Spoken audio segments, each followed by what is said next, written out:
Hey, I'm Dontrell Sultan, the host of the Innovators of BC podcast. And the Burroughs School of Business and Entrepreneurship is where bosses are built and big ideas take flight.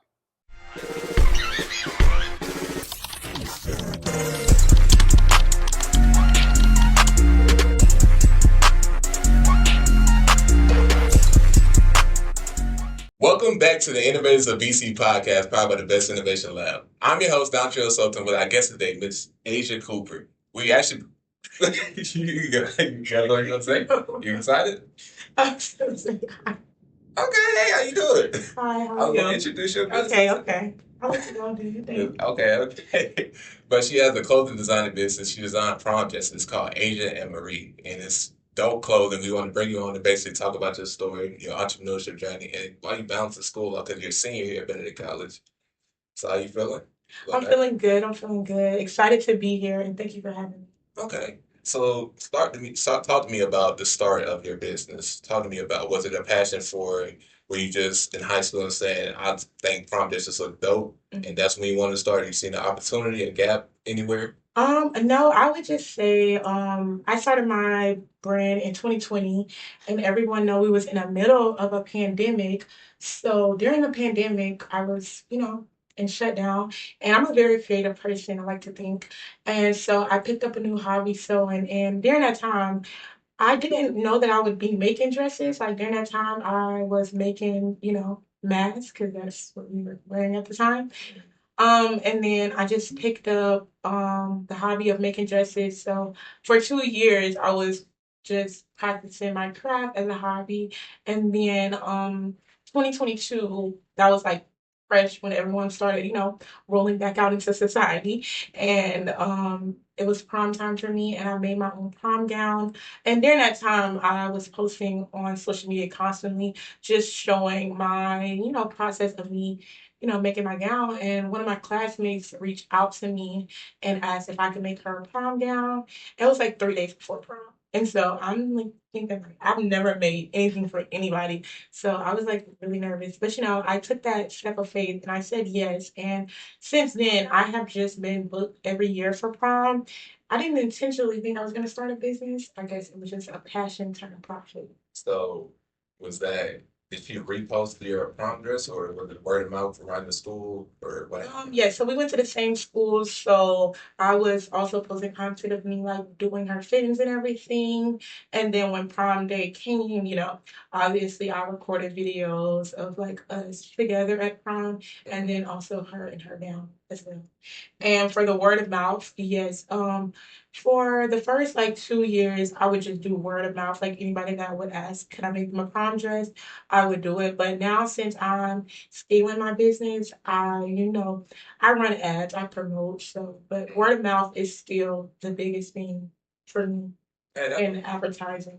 that's what I was about to ask. I was like, where is your business now comparing this before, as far as you're a senior here, and then you have to balance being in schoolwork, then you have a bunch of organizations. Yeah.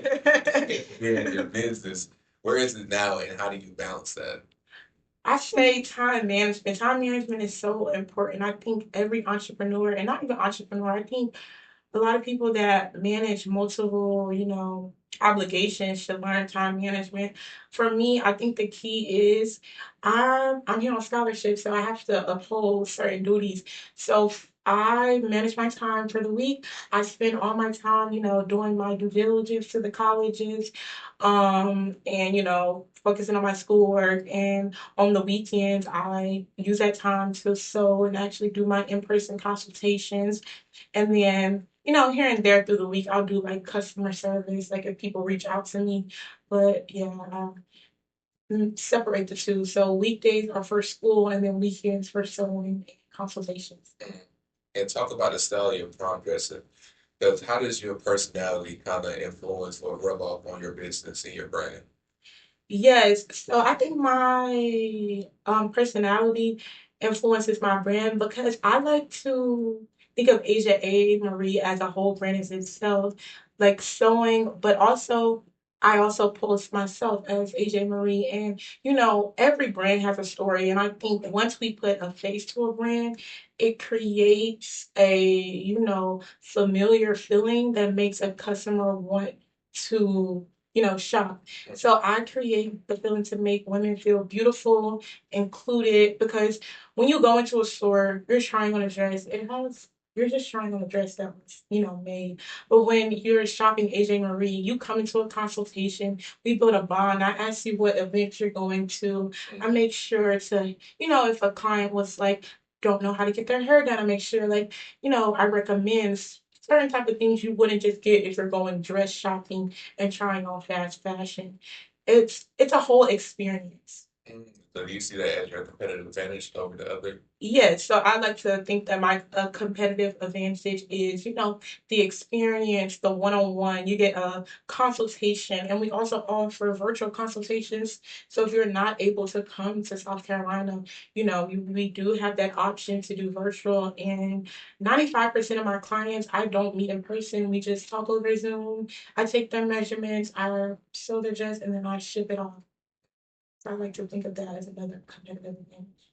Well, from Prime Justice, I'm assuming it's I don't know the exact price for raw materials, but like, how was your moment of getting the capital to start this business? Was it a struggle, or was it you just worked over time and found that your own business, or was it did you maybe ask for a loan, or you know what I'm saying? Yeah, so at the beginning, I definitely financed my own business. I bought all the equipment to start up and everything. And then as clientele increased, I implemented a strategy, I would say. Now for clients to book, I only offer custom gowns, meaning that clients have to pay a deposit. So all the deposit is used for overhead and expenses that is going to be needed for the project. So now I don't finance anything out of pocket. The business basically runs with the clients now.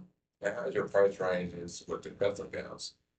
Yes, so currently, everything currently now starts at about $600. I typically don't make anything under 600 for a gown, whether it's a short gown, a long gown.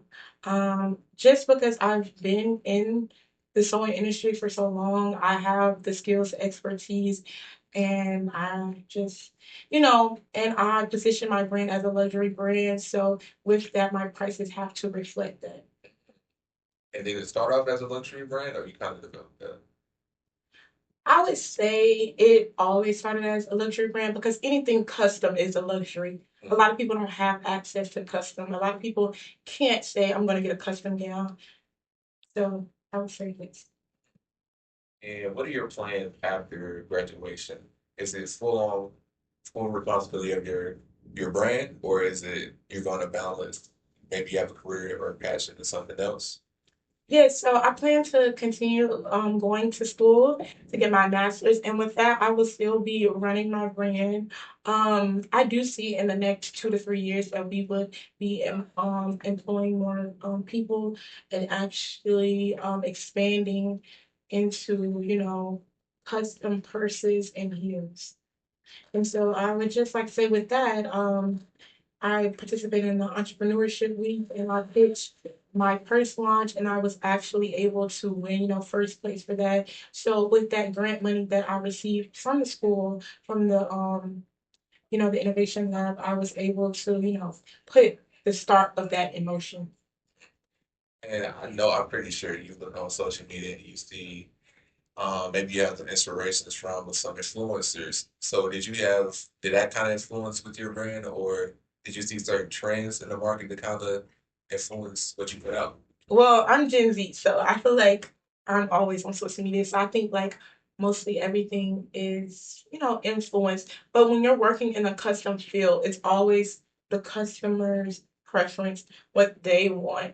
So I think for me, influence, yes, but if I am designing a Asia A Marie custom, I think I just do what feels right to me. But if I'm doing a custom gown for a client, I always have to go by what the client wants. But with influence, we have to make sure that we are not copying it. So I'd never do a direct copy of anyone's gown because as a designer, you want some things to be yours, some gowns and designs to be yours. So whether it's tweaking something, I always tell my clients I never replicate another designer's work. Anything that is sent to me is only used for creative design. And what were the early on struggles that you had as far as starting your business or maintaining it? I think for me, for the early struggles, I would just say finding the process that allowed me to truly operate efficiently. And that being, what website I was going to use, what vendors I'm going to use, and like what price point and everything, and how will like consultation versus design and then shipping, how all of that is going to operate. So what are your plans for scaling this business? Like what is your plan 5 to 10 years out for your brand? Yes, so I plan to open up a storefront. I'm planning for the location to be in Atlanta. I think that's a very, great start for a custom fashion brand. I think Atlanta has a lot of foot traffic, so I think that would be the perfect place to put Asia Emery. And with that, we'll have like pre-made gowns, and that will be different from what I'm doing now because I'm only doing custom. So, but with the store, you'll be able to come in, try on the gowns. If you need to get them tailored, you'll be able to get them tailored there, and it'll still be that experience that you can't get anywhere else. Yeah. So I've seen that you went to study abroad, right? Yes, I went to Germany. So I was assuming you would be somewhere like international with it as far as storefronts or anything. So with international, you have to be very careful because a lot of places have different rules and guidelines for entrepreneurs. So it's not as easy to go abroad as everyone thinks. I didn't know that. Yeah. So tell me something about your success stories because I was there for when you pitched and you won.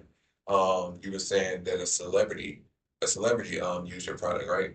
Yes, so I designed a dress for a WNBA player. That's fire. So is that would that be considered your success story, or do you have another like popular customers? I wouldn't consider just that my success story. I feel like my overall journey is my success story. A lot of people want to start a business but are too scared. So I don't limit myself to just one thing or one person being my success story. I think the journey of Asia A. Marie is actually my success. Being able to build a business during a pandemic where many businesses were shutting down. Right. That is a success for me. And being able to maintain that throughout college, that is a success. I think that would be my success story. That's fire. Um, so as far as your platform online, Yes.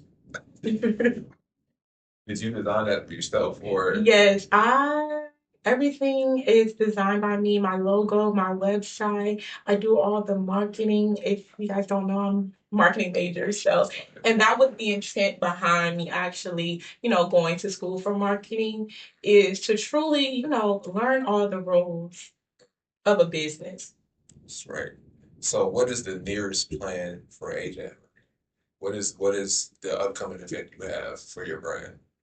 Do you have anything? Yes, I think the upcoming event would be the launch of my Asia A. Marie purses. Stay tuned, coming soon. And with this, I'm super excited because it is just going to launch us into a new market, honestly. And I'm ready to see, the growth of Asia A. Marie. And, a lot of people don't like dresses, but, a lot of people like purses. So See, I'm not familiar with like the trends of purses. Like what makes a purse different from others? Like is it the So for my brand, I am launching a shoulder bag. And for me, I like the shoulder bag because it's small, it's sleek. Like if you're, date night, night out at the bar, you can wear it. And with that, the design of the element of my bag, it has like a red inside with like a black denim. And I just think that represents luxury and that is anything that's Asia Marie, I want to feel like a luxury. That's fire. Is that like a signature color or that you're trying to go for? My brand colors are black and white, and just everything has been intentional. When you see, a black and white logo, that means luxury. So I like to use a lot of blacks, and so that is intentional to represent luxury. That's smart. So we're approaching the last part of the podcast. Okay, wow, so fast. I know, we gotta get you out of here. Okay. You're a busy woman. But yeah, like I said, we're approaching the last part where we basically give our audience a last piece of advice that you give for entrepreneurs, students, viewers about starting a business, about just navigating throughout life. If you have anything to leave off with the audience. Yes, I want to say thank you so much for having me. This Thank has you. been amazing. My one piece of advice to anyone listening, to anyone wanting to be an entrepreneur is, don't be afraid.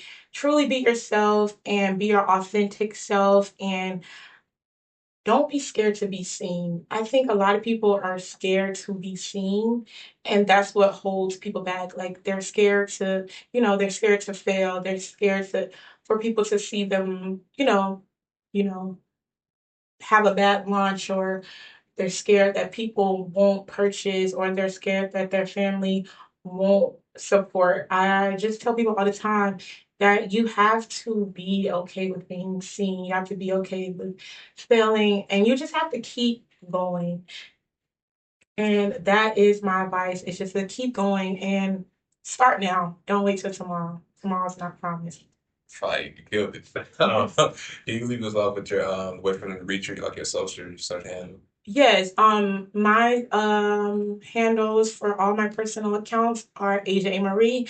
And if you have anything regarding custom clothing, please follow us on Instagram at Shop Asia A. Marie and AsiaAmarie.com. All right, thank you. That'll be all. What's up? It's your host, Dontrell Sultan, for the Innovators of BT podcast.